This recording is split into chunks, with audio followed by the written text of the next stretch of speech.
नमस्कार दोस्तों, मैं अंकुर उपाध्याय स्वागत करता हूं आप सभी का एक बार फिर से अपनी नई वीडियो में। दोस्तों, एफआईआईज की लगातार बिकवाली होते ही जा रही है। मार्च के एंड में हम सभी ने एफआईआईज को भारतीय बाजार में वापस आते हुए देखा और भारतीय बाजार में तेजी भी आई। हम लोगों को लगा कि भैया एफआईआईज सुधर गए हैं और खरीदारी करने लगे हैं, खुशी की बात है। लेकिन अप्रैल की स्टार्टिंग से ही फिर से सेलिंग प्रेशर काफी तेज हो गया एफआईआईज का। अगर स्पेसिफिकली बात करूं तो 28 मार्च से लगातार बिकवाली देखने को मिल रही है एफआईआईज की तरफ से और 28 मार्च से लेकर अभी तक, कल तक 11 अप्रैल तक कंटिन्यू बेसिस पे एफआईआईज का सेलिंग फिगर आ रहा है।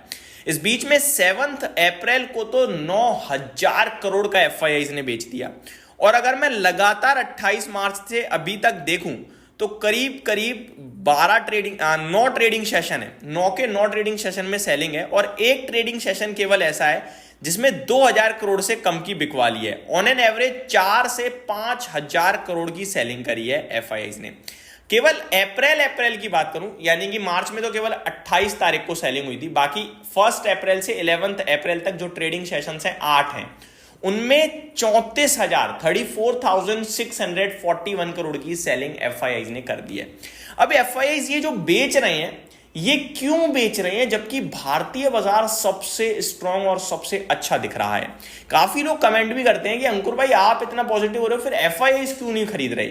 आप तो कह रहे हो कि सब अच्छा है, तो एफआईआईज तो लगातार बेचते जा रहे हैं, तो मार्केट नीचे ही जानी है। आप मतलब पॉजिटिव मत होइए, इतना ज्यादा पॉजिटिविटी भी ठीक नहीं है। अब मैं आपको कुछ इंपॉर्टेंट चीजें बताऊंगा।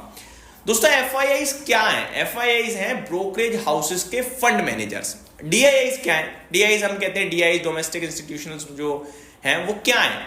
वो भाई साहब, अब मान लो आईसीआईसीआई सिक्योरिटीज है, ठीक है, उसका फंड मैनेजर है। मान लो आपका एचडीएफसी एएमसी है, उसका फंड मैनेजर है, वो खरीद रहा है, बेच रहा है शेयर्स को, ठीक है। तो आपका एफआईआई फंड में एफआईआई तो हो गया, सॉरी डीआई तो हो गया एचडीएफसी एएमसी, लेकिन फंड मैनेजर बायर सेलर है, ठीक है। फंड मैनेजर तो आता नहीं है, डोमेस्टिक इंस्टीट्यूशनल और फॉरेन इंस्टीट्यूशनल।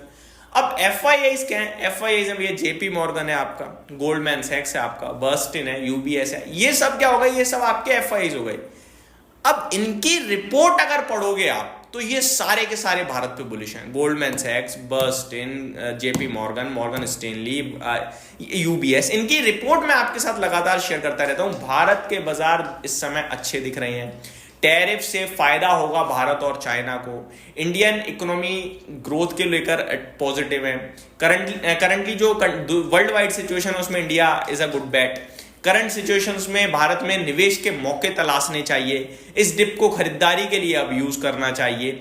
इस तरीके के अलग अलग वर्ड्स रिपोर्ट्स में हमने आते हुए देखे हैं, लेकिन फंड मैनेजर्स बेच रहे हैं। ऐसा क्यों? ये मेरा कंसर्न है, यही आपका कंसर्न है। देखो, अपनी जगह मैं ठीक हूं कि भैया ये एफआईआईज जो है वो आगे चल के वापस आने चाहिए, क्योंकि इस समय दुनिया में अगर कहीं पैसा बनने के चांसेस ज्यादा है तो वो भारत है। एक समय चाइना दिख रहा था आज से 2 महीने पहले, क्योंकि बड़े लंबे समय से चाइना में ग्रोथ नहीं आई थी, तेजी नहीं बनी थी, इकोनॉमी रिवाइव हो रही थी, स्टिमुलस आ रहा था, वो सब अच्छा दिख रहा था। पर इस टैरिफ ने मूड खराब कर दिया पूरा चाइना और यूएस का। तो ठीक है, यूएस तो अभी रिसेशन की भी बात चल रही है, लेकिन भारत में तो अपॉर्चुनिटीज दिख रही हैं। ये जो रिसेशन की बात चल रही है ना, ये वर्ल्ड वाइड नहीं आएगा, ये यूएस तक ही सीमित रहेगा। ये हमेशा याद रखिए आप, करंट सिचुएशन का जो रिसेशन है वो यूएस तक ही सीमित रहेगा। वर्ल्ड पे इनडायरेक्ट इंपैक्ट होगा और इसको लेकर भी ब्रोकरेज हाउसेस ने कहा है कि इनडायरेक्ट इंपैक्ट आएगा भारत पे, नो डाउट, बट ज्यादा नहीं आएगा। आरबीआई गवर्नर संजय मल्होत्रा जी ने भी यही कहा है कि भैया थोड़ा सा इनडायरेक्ट इंपैक्ट हो सकता है ये जो टैरिफ की वजह से। तो 20 बेसिस पॉइंट का जो ग्रोथ अनुमान है वो घटा दिया है, लेकिन इन्फ्लेशन भी तो घटा दिया 20 बेसिस पॉइंट, तो ग्रोथ तो अभी भी आपकी उतनी बरकरार है। हम ग्रोथ को कैसे काउंट करते हैं? जो भी आपका जीडीपी है माइनस इन्फ्लेशन जो बचता है वो ग्रोथ।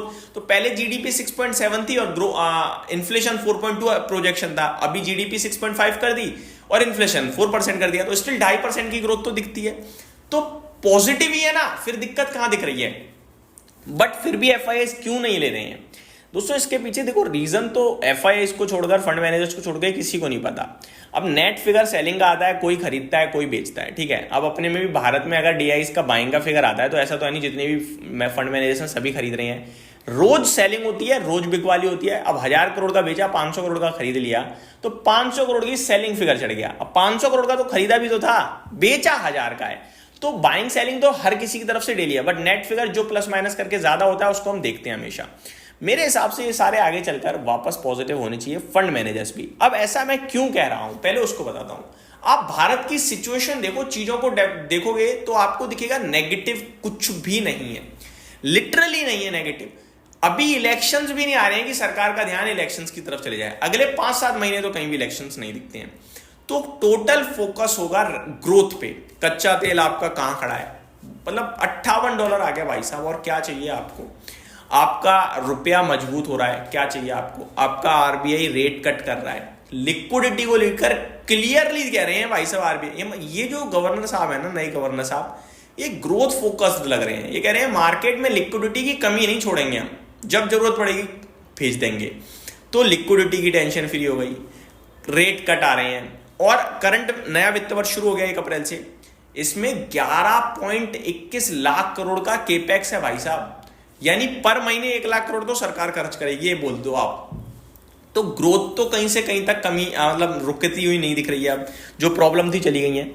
अब कुछ ही सेक्टर्स हैं, लाइक ऑटो हो गया, लाइक आईटी हो गया, इनको लेकर हो सकता है थोड़ी ग्रोथ कम रही, बट इनमें इनका वेटेज क्योंकि हमारे फाइनेंशियल्स पे बहुत ज्यादा है, तो उतनी तेज हमारी शायद निफ्टी सेंसेक्स आपको बढ़ते हुए ना दिखें, बट इवेंचुअली वो भी बढ़ जाएंगे, टूटिए बहुत गए हैं। तो ये मेरे को लगता है भारत के लिए सभी ठीक दिख रहा है। अब अगर मैं बात करूं फिर भी क्यों बेच रहे हैं एफआईज, तो इसके पीछे एक ही रीजन दिख पा रहा है मुझे, वो है कि ये सेफ हेवन बाइंग की तरफ ज्यादा ध्यान दे रहे हैं इस समय बड़े लोग। सेंट्रल बैंक्स लगातार गोल्ड को खरीद रही हैं, एफआईआईज भी बॉन्ड्स, ट्रेजरी बॉन्ड्स और गोल्ड पे ही फोकस कर रहे हैं। तो ये एक रीजन दिख रहा है। इनफैक्ट अभी तो ट्रेजरी बॉन्ड्स में भी काफी हैवी सेलिंग आई थी, ऐसा कुछ डेटा आया, बट अब दोबारा से कहीं ना कहीं वो सुधरे हैं अभी कल के बाद। तो ये सेफ हेवन बाइंग ज्यादा दिख रही है इस समय लोगों को। अपने भारत में भी अगर मैं देखूं तो म्यूचुअल फंड डेटा ईटीएफ में सबसे ज्यादा बाइंग आई है, सबसे ज्यादा जो ग्रोथ आई है 38% जो ईटीएफ बेस्ड फंड्स पे आई है। तो ये क्लियर सेंटीमेंट दिखा रहा है कि मार्केट में जो व्यू है वो अब पैसा बहुत बनाने से ज्यादा पैसा बचाने का हो गया है निवेशकों का, कि भाई जाना नहीं चाहिए, आए बेशक कम। ये व्यू बन गया इस करंट सिचुएशन में, और ये व्यू बिल्कुल परफेक्ट है, गलत नहीं है। हमेशा यही देखो कि भैया मेरा लॉस ज्यादा ना हो, अपने आप बाजार जब देगा तो बढ़िया दे देगा। लेकिन प्रॉब्लम ये कि हम साल भर में 2-3 गुना करने जाने की सोचते हैं, और फिर उस गलत शेयर को खरीदते हैं जो पैसा आधा भी कर सकता है। तो वो हमें बचना होता है। बाकी मार्केट मेरे हिसाब से भारत का बहुत अच्छा है, और एफआईआईज की जो ये सेलिंग है जल्दी रुकनी चाहिए, ये मेरा मानना है। उम्मीद करता हूँ डिटेल्स वीडियो पसंद आई होगी। Thank you so much for watching this video. Have a great day guys.